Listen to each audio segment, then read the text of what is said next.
So ಇಲ್ಲಿ ನಾವಿಬ್ರು ಪರಸ್ಪರ ಮ್ಯೂಚುವಲ್ ಕನ್ಸೆಂಟ್ ಇಂದ ನಾವು ವಿಚ್ಛೇದನ ಪಡೆದಿರೋದು.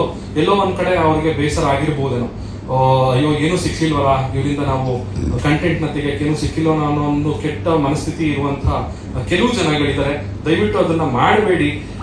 ಅದು ಮಾಡೋದ್ರಿಂದ ಸಮಾಜದಲ್ಲಿ ಒಂದು ಬ್ಯಾಲೆನ್ಸ್ ಇರೋದಿಲ್ಲ. ಅವರು ಸುಳ್ಳು ಸುದ್ದಿಗಳನ್ನ ಹರಡಿಸೋದ್ರಿಂದ ಎಲ್ಲೋ ಒಂದು ಎರಡು ಸೆಕೆಂಡಿಗೆ ನೀವು ಸುದ್ದಿನ ಓದ್ಬೋದಷ್ಟೇ, ಅದರಿಂದ ಯಾರ ಮನಸ್ಸಿಗೂ ಖುಷಿ ಕೊಡೋದಿಲ್ಲ. ದಯವಿಟ್ಟು ನಾನು ಅಬ್ಸರ್ವ್ ಮಾಡ್ದಂಗೆ ಈ ತರ ಒಂದು ಪಬ್ಲಿಕ್ ಲೈಫಲ್ಲಿ ಇದ್ದಾಗ ಇದೆಲ್ಲ ಕಾಮನ್ ಆಗಿರುತ್ತೆ. ಯಾಕಂದ್ರೆ ಪ್ರತಿ ವರ್ಷ ಅದು ಬೆಂಗಳೂರು ಫ್ಯಾಮಿಲಿ ಕೋರ್ಟ್ ಅಲ್ಲಿ 8,000 ಡಿವೋರ್ಸ್ ಕೇಸ್ಗಳು ಫೈಲ್ ಆಗುತ್ತಂತೆ. ಅದರಲ್ಲಿ ಈ ರೀತಿ ಪಬ್ಲಿಕ್ ಫಿಗರ್ಸ್ ಆದವ್ರದ್ದು ಮಾತ್ರ ಸುದ್ದಿಗಳು ಈ ರೀತಿ ಬರುತ್ತೆ. ಸೊ ಅದೇನು ಮಾಡೋಕ್ಕಾಗಲ್ಲ, ಅದು ನಾವು ಪಡ್ಕೊಂಡು ಬಂದಿರೋದು. ಸೊ ಹಾಗಾಗಿ ನಾವು ಅದನ್ನ ಅನುಭವಿಸ್ಲೇಬೇಕು.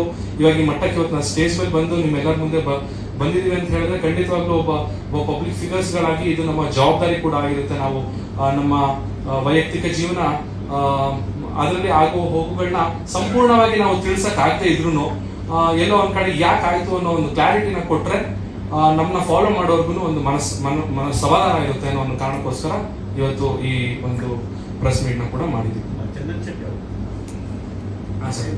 ಫ್ಯಾಮಿಲಿ ಬಗ್ಗೆ ಮಾತಾಡ್ತಾ ಇದ್ದಾರೆ. ನೀವು ಹೇಳೋ ಪ್ರಕಾರ ನಿಮ್ಮ ಫ್ಯಾಮಿಲಿ ಸಂಬಂಧ ಎಲ್ಲ ನಿಮ್ಮ ಫ್ರೆಂಡ್ಸ್ ಅಲ್ಲ ಅಂತ ಹೇಳ್ತಿದ್ದೀನಿ. ಹಾಗಾದ್ರೆ ಅವ್ರ ಹೆಸರು ಹೇಳಿದವರು ಅವ್ರು ಅಫೆನ್ಸ್ ಮಾಡ್ತಾ ಇರ್ಬೇಕಾದ್ರೆ ನೀವು ಅವ್ರ ಹೆಸರು ಹೇಳಿದೆ ಹೋದ್ರೆ ಹೇಗೆ ಯಾರವರು ಅಂತ ನಾನು ಹೇಳ್ತಾ ಇರೋದು ಯೂಟ್ಯೂಬ್ ಯಾವ ಪೇಜಸ್ ಅಂತ ಹೇಳ್ತಾ ಇರೋದು ಯಾರು ಮಾತಾಡಿದ್ದಾರೆ ಅಂತ ನಿಮ್ಮ ವೈಯಕ್ತಿಕ ಜೀವನ ಬಗ್ಗೆ ಮಾತಾಡ್ತಾ ಇರ್ಬೇಕಾದ್ರೆ ಅದು ಅಫೆನ್ಸ್ ಕಾನೂನು ಇದೆ, ಖಂಡಿತವಾಗ್ಲೂ ಇದೆ. ಆದ್ರೆ ಎಲ್ಲೋ ಒಂದ್ ಕಡೆ ಸರ್ ನಮ್ಗೆ ನಾನಿನ್ನು ಅಷ್ಟೊಂದು ಬೆಳೆದಿಲ್ಲ ಸರ್. ನಾನು ಇನ್ನೂ ಈಗ ನನ್ನ ದಾರಿ ಹುಡುಕೊಳ್ತಾ ಇದ್ದೀನಿ. ಈ ಒಂದು ಸಿನಿಮಾ ಇಂಡಸ್ಟ್ರಿಲಿ ಇನ್ನೂ ನನ್ನ ಜೀವನ ಕಟ್ಕೊಂತಾ ಇದ್ದೀನಿ.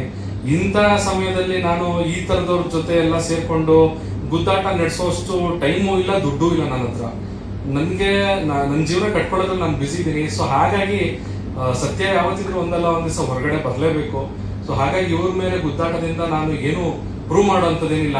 ನನ್ನ ಕೆಲಸ, ನಾನು ಮಾಡುವಂತ ಕೆಲಸ, ನಾನು ನಂಬಿರುವಂತ ಮ್ಯೂಸಿಕ್, ಅದ್ರ ಮೇಲೆ ನಾನು ಕಾನ್ಸಂಟ್ರೇಟ್ ಮಾಡ್ಕೊಂಡು ಹೋಗ್ತೀನಿ.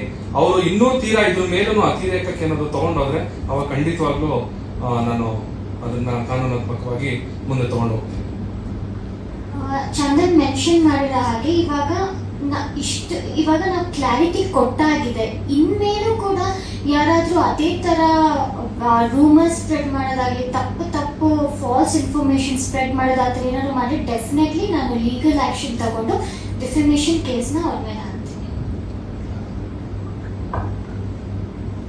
ಇದು ನಿಮ್ಮ ವೈಯಕ್ತಿಕ ವಿಚಾರ ಹೋಗ್ತು, ಅದ್ರ ಬಗ್ಗೆ ಜಾಸ್ತಿ ಕ್ವಶನ್ ಇಲ್ಲ. ಬಟ್ ಆದ್ರೆ 2020ರಲ್ಲಿ ನೀವು ಸಾರ್ವಜನಿಕವಾದ ಮೈಸೂರು ವೇದಿಕೆಯಲ್ಲಿ ಲಿಂಗವನ್ನು ಬದಲಾಯಿಸಿಕೊಂಡ ಸಂದರ್ಭ ಇಡೀ ಲಕ್ಷಾಂತರ ಜನ ನೋಡಿದಂತ ಇದು ನಿವೇದಿತವ್ರಿಗೆ ಕೇಳೋದಾದ್ರೆ ಆ ಸಂದರ್ಭದಲ್ಲಿ ರಾಂಗ್ ಡಿಸಿಷನ್ ತಗೊಂಡ್ರ ಅಂತ ಅನ್ಸ್ತಾ ನಿಮ್ಗೆ? ಯಾಕಂದ್ರೆ ಇಷ್ಟು ಬೇಗ ಇಷ್ಟು ಚೆನ್ನಾಗಿರುವಂತ ಡಿವೋರ್ಸ್, ಅದು ಕೂಡ ಇದು ಒಂದು ರೀತಿ ಆಶ್ಚರ್ಯ ಪಡುವಂತ ಡಿವೋರ್ಸ್. ಎಲ್ಲರೂ ಕೂಡ ಕ್ವಶನ್ ಮಾಡ ಆಶ್ಚರ್ಯ ಆದ್ರೆ, ಯಾಕಂದ್ರೆ ನಿಮ್ಮಿಬ್ರು ಬಂದಂತ ರೀತಿ ಡಿವೋರ್ಸ್ ಪಡ್ಕೊಂಡು ಕೋರ್ಟಿಂದ ನಗಾಡ್ಕೊಂಡು ಹೋದಂತ ರೀತಿ, ನಗುಮುಖದಲ್ಲಿ ಖುಷಿಯಿಂದ ನೀವು ಹೋದಂತ ರೀತಿ ಇದೆಯಲ್ಲ, ಅದೊಂದು ರೀತಿ ಆಶ್ಚರ್ಯಕರವಾದಂತ ಡಿವೋರ್ಸ್ ಕೇಸ್ ಇದು. ಸೊ ನಿಮಗೆ ಆ ಮೂಮೆಂಟ್ ನಲ್ಲಿ ಮೈಸೂರಲ್ಲಿ ಆಗ ತೆಗೆದುಕೊಂಡಂತ ಡಿಸಿಷನ್ ರಾಂಗ್ ಆಯ್ತು, ನಾನು ಇನ್ನೂ ಕೂಡ ಬೆಳಿಬಹುದಿತ್ತು, ಆ ತರದ ಮನಸ್ಥಿತಿಗೆ ಏನಾದ್ರು ಬಂದ್ರ ಈ 4 ವರ್ಷದಲ್ಲಿ?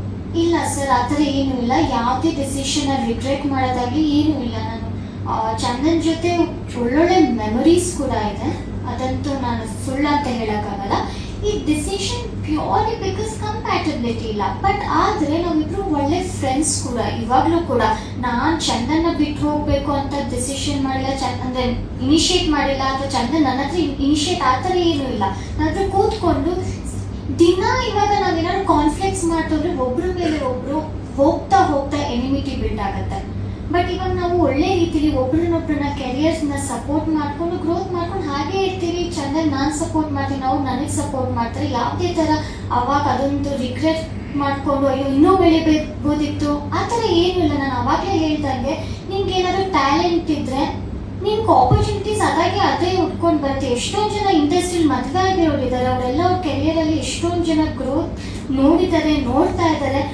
ಮದುವೆ ಆಗಿದ್ದು ಬಿಡೋದು ಬಿಟ್ಟರೆ ಸಿಂಗಲ್ ಆಗಿದ್ರೆ ಕೆರಿಯರ್ ಗ್ರೋತ್ ಅದೆಲ್ಲ ನಾನು ಅದನ್ನ ನಂಬಲ್ಲ. ಸೊ ನಾವಿಬ್ರು ಏನ್ ಡಿಸಿಷನ್ ತಗೊಂಡಿದ್ದೀವಿ ಅದ್ರ ಮೇಲೆ ಯಾವ್ದು ಆ ಡಿಸಿಷನ್ ಅವತ್ತಾಗಿದ್ದು ಏನು ರಿಗ್ರೆಟ್ ಇಲ್ಲ, ಇದು ಕೂಡ ಏನು ರಿಗ್ರೆಟ್ ಮಾಡ್ತಿಲ್ಲ. ಏನೋ ಪ್ರಾಬ್ಲಿ ಏನೋ ಒಬ್ರಿಗೊಬ್ರು ಜಗಳ ಮಾಡ್ಕೊಂಡು ಹೋಗಿದ್ದೆ ಇದ್ರೆ ಅದ್ರ ಏನೂ ಆಗಿಲ್ಲ. ಅದಕ್ಕೆ ನೀವು ಅಂತಿದ್ರೆ ನನಗೆ ಹೆಂಗೆ ನೀವು ಖುಷಿಯಾಗಿ ಹೋದ್ರಿ ಅಂದ್ರೆ ಯಾಕಂದ್ರೆ ನಾವು ಅಷ್ಟು ಅಂಡರ್ಸ್ಟ್ಯಾಂಡಿಂಗ್ ಬಂದಿದೆ, ನಾವು ಅಷ್ಟು ಮೆಚೂರ್ ಆಗಿ ಡಿಸಿಷನ್ ತಗೊಂಡಿದ್ದೀವಿ. ಪ್ರಾಬಬ್ಲಿ ಅದಕ್ಕೆ ನಾವು ಹಾಗೆ ಇದು ಹೋಗಿರ್ಬೋದು. ಇಬ್ರು ಕೂಡ ಸೆಲೆಬ್ರಿಟೀಸ್ ಇದ್ದಾರೆ, ಫಾಲೋ ಮಾಡ್ತಕ್ಕಂಥ ಗ್ರೂಪ್ಸ್ ಇದೆ. ಸೊ ಈಗ ಒಂದು ಮೆಸೇಜ್ ಯಾಕಂದ್ರೆ ಡಿಫ್ರೆಂಟ್ ವೇ ಫಾಲೋ ಮಾಡ್ತಾರೆ, ಇನ್ನೊಂದ್ ಕಡೆ ಅವ್ರ ಕಡೆ ಫಾಲೋ ಮಾಡ್ತಾರೆ.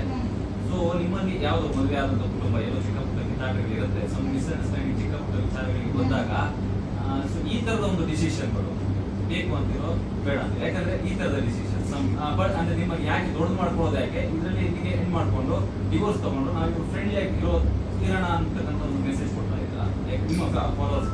ಸರ್ ಏನ್ ಗೊತ್ತಾ, ಎಷ್ಟೊಂದು ಜನ ಕಪಲ್ಸ್ ಅವ್ರ ಲೈಫ್ ಅವ್ರವ್ರಿಗೆ ಗೊತ್ತಿರುತ್ತೆ ಹೇಗಿರುತ್ತೆ ಅಂತ. ನಾವು ಯಾರಿಗೂ ನೀವು ಡಿವೋರ್ಸ್ ತಗೊಳ್ಳಿ, ಫ್ರೆಂಡ್ಲಿಯಾಗಿ ಡಿವೋರ್ಸ್ ಕೊಡಿ ಅಂತ ಎಲ್ಲೂ ಮೆಸೇಜ್ ಕೊಡ್ತಾ ಇಲ್ಲ.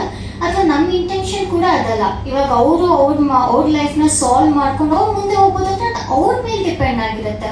ಅವ್ರ ಲೈಫ್ನ ಹೇಗೆ ತಗೊಂಡು ಹೋಗ್ತಾರೆ ಅದು ಅವ್ರ ಇಂಡಿವಿಜುವಲ್ ಥಿಂಕಿಂಗ್. ಸಾಲ್ವ್ ಮಾಡ್ಕೊಳಕ್ ಆಗ್ತಿರೋಂತ ಪ್ರಾಬ್ಲಮ್ ಆಗಿದೆ ಜಸ್ಟ್ ಕಂಪ್ಯಾಟಿಬಿಲಿಟಿ. ಇವಾಗ ನೀವು ಚಂದನ್ ಕಾಫಿ ಇಷ್ಟ, ನನಗೆ ಟೀ ಇಷ್ಟ, ನಾವಿಬ್ರು ಕಾಫಿನೇ ಕುಡಿ ಅಂತ ಅವ್ರು ನನಗೆ ಫೋರ್ಸ್ ಮಾಡೋಕ್ಕಾಗಲ್ಲ, ಯಾಕಂದ್ರೆ ಅವ್ರು ನೀನು ಟೀನೇ ಕುಡಿ ಅಂತ ನಾನು ಅವ್ರಿಗೆ ಫೋರ್ಸ್ ಮಾಡೋಕ್ಕಾಗಲ್ಲ. ಆ ಥರ ಫೋರ್ಸ್ ಮಾಡಿ ಏನಾದ್ರು ಮಾಡಿದ್ರೆ ಮನಸ್ಸಿಗೆ ಬೇಜಾರಾಗಿರುತ್ತೆ, ಮೆಂಟಲ್ ಹೆಲ್ತ್ ಬೇಜಾರಾಗುತ್ತೆ. ಬಟ್ ಅದೇ ನಾವು ಇಂಡಿವಿಜುವಲ್ ಆಗಿ ನಮ್ಮ ಥಿಂಕಿಂಗ್ ಆಗಲಿ ಯೋಚನೆ ಮಾಡಕ್ ಬಿಟ್ರೆ ನಮಗೂ ಮನಸ್ಸಿಗೆ ಖುಷಿ ಅನ್ನೋದೊಂದಿರುತ್ತೆ. ನಾನು ಏನಕ್ಕೆ ಕಾಫಿ ಟೀ ಎಕ್ಸಾಂಪಲ್ ಅಂದ್ರೆ ಸುಮ್ಮನೆ ಎಕ್ಸಾಂಪಲ್ ಕೊಡ್ತಿರೋದು ನಮ್ಮ ಲೈಫ್. ಅದೇ ಕಾಫಿ ಟೀ ಅವ್ರು ಹೇಳಿದ್ರು. ಇನ್ನೊಂದು ಹೇಳ್ತೀನಿ ಅಂದ್ರೆ ಇನ್ಕಂಪ್ಯಾಟಬಿಲಿಟಿ ಅಂದ್ರೆ ಹೊಂದಾಣಿಕೆ ಆಗ್ತಾ ಇರೋದು ಅಂತ ಹೇಳಿದ್ರೆ, ಇವಾಗ ನನಗೆ ಬೆಳಗ್ಗೆ ನಾನು ಬೇಗ ಎಚ್ಚರ ಆಗೋದು ನನ್ನ ಒಂದು ಜೀವನ ಶೈಲಿ. ನಾನು ಬೆಳಗ್ಗೆ ಬೇಗ ಹೇಳ್ತೀನಿ, ಅರ್ಲಿ ಮಲ್ಕೊಳ್ತೀನಿ. ಸೊ ಇವರು ಲೇಟ್ ಆಗಿ ಮಲ್ಕೊಳ್ತಾರೆ ಮತ್ತೆ ಲೇಟ್ ಆಗಿ ಹೇಳ್ತಾರೆ. ಸೊ ಈ ರೀತಿಯಾದಂತ ಫಸ್ಟ್ ಇಲ್ಲಿಂದನೇ ಶುರುವಾಯಿತು. ಸೊ ಇವಾಗ ಈ ತರ ಏನಾದಾಗ ನಮ್ಮಿಬ್ಬರಿಗೆ ಒಬ್ರಿಗೊಬ್ರು ಟೈಮೇ ಕೊಡಕ್ ಆಗ್ತಾ ಇರ್ಲಿಲ್ಲ. ಶೀಸ್ ಅ ನೈಟ್ ಪರ್ಸನ್, ನಾನು ಮಾರ್ನಿಂಗ್ ಪರ್ಸನ್. ಸೊ ಇಲ್ಲಿಂದ ಸ್ಟಾರ್ಟ್ ಆಗಿ ಹಲವಾರು ವಿಚಾರ ನಾನು ಅವಾಗೆ ಫಸ್ಟಿಗೆ ನಾನು ಮೊದಲಿಗೆ ಹೇಳ್ದಂಗೆ ಇಬ್ಬರ ಒಂದು ಜೀವನ ಮತ್ತು ಜೀವನ ಶೈಲಿ, ನಾವು ಜೀವನನ ಅರ್ಥ ಮಾಡ್ಕೊಂಡಿರುವಂತಹ ವ್ಯಾಖ್ಯಾನ ಬೇರೆ ಬೇರೆ ಇತ್ತು. ಸೊ ಹಾಗಾಗಿ ಅದಕ್ಕೆ ರೆಸ್ಪೆಕ್ಟ್ ಮಾಡಿ ಇವತ್ತು ಈ ಒಂದು ಡಿಸಿಷನ್ಗೆ ಬಂದಿರೋದು. ಮತ್ತೆ ಅದನ್ನೇ ಮತ್ತೆ ಇನ್ನೊಂದ್ಸಲ ಮತ್ತೆ ರಿಪೀಟ್ ಮಾಡ್ಬೇಕಾಗತ್ತೆ ಇನ್ನೇನೇ ಕ್ವಶನ್ಸ್ ಬಂದ್ರು. ಸೊ ದಯವಿಟ್ಟು ಇವಾಗ ನಾವು ಆಲ್ರೆಡಿ ಮುಗ್ದು ಹೋಗಿದೆ, ಇವಾಗ ಡಿವೋರ್ಸ್ ಆಲ್ರೆಡಿ ಸಿಕ್ಕಿದೆ. ಇನ್ನು ಮುಂದೆ ನಾವು ಕ್ಲಾರಿಟಿ ಕೊಡಬೇಕಾಗಿತ್ತು. ಇದನ್ನ ನಾವು ನಮ್ಮಿಂದನೇ ನಮ್ಮ ಒಂದು ಈ ಪ್ರೆಸ್ ಮೀಟ್ ಮುಖಾಂತರನೇ ತಿಳಿಸ್ಬೇಕಾಗಿತ್ತು. ಅದಕ್ಕೋಸ್ಕರ ಇವತ್ತು ಈ ಪ್ರೆಸ್ ಮೀಟಿಗೆ ಬಂದಿದ್ದೀವಿ. ಇನ್ನಷ್ಟು ಹೇಳ್ಕೊಳ್ಬಾರ್ದೇ ಇರುವಂತ ಅಂತ ವಿಚಾರ ಇಲ್ಲ, ಅಂತ ಕೆಟ್ಟ ವಿಚಾರಗಳು ಆ ಥರದ್ದು ಏನು ಇಲ್ಲ.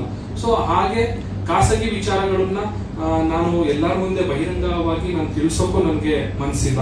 ಸೊ ಹಾಗಾಗಿ ದಯವಿಟ್ಟು ಎಲ್ಲರಿಗೂ ನಾನು ರಿಕ್ವೆಸ್ಟ್ ಮಾಡಿ ಕೇಳ್ಕೊಡೋದು, ನಮ್ಮ ಒಂದು ಖಾಸಗಿ ವಿಚಾರನ ನಮ್ಮಲ್ಲಿಯೇ ಅದು ಇರ್ಲಿಕ್ಕೆ ಬಿಡಿ ಅಂತ ಕೇಳ್ಕೊಡಿ.